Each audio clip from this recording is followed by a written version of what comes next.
Namba ya maabitha a ugitiri nĩ yongereirwo kĩharo-inĩ gĩa Kasarani nĩguo gũtigĩrĩra ciĩko iria cireyumĩririe mũthenya wa Kiumia itineyumĩria rĩngĩ.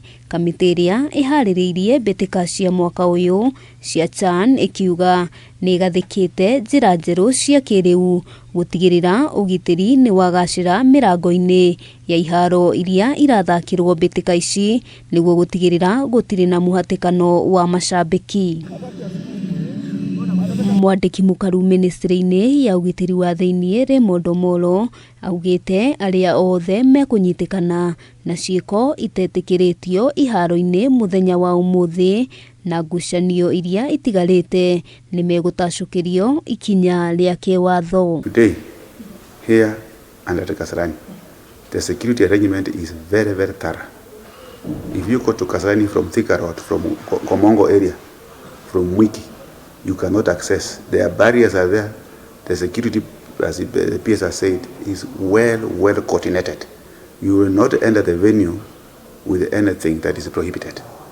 And we are also very clear on items that are allowed into the stadium. Please don't sneak in any item that is prohibited from getting into the stadium, and also just to seek for your collaboration with our police officer. Oho thirikari nĩ heanĩte mũkana kũrĩ macambĩki atĩ ciĩko itetĩkĩrĩtio ciathiĩ na mbere kwĩyumĩria ciaya gũtũma Kenya kumwo mweke wa kũharĩrĩrio macindano manene matukũ-inĩ megũka. I know there's a lot of enthusiasm, there's a lot of energy that goes into it.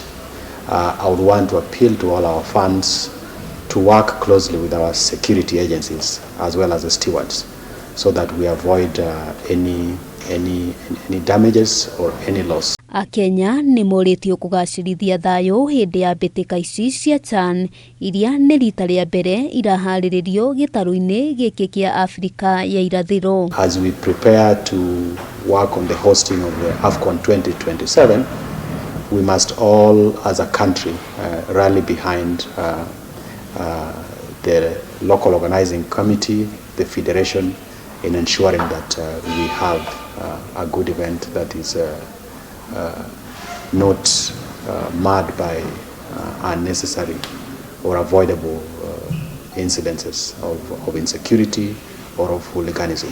Ngĩribotera Kameme TV, rĩtwa rĩakwa nĩ Wambui wa Njũgũna.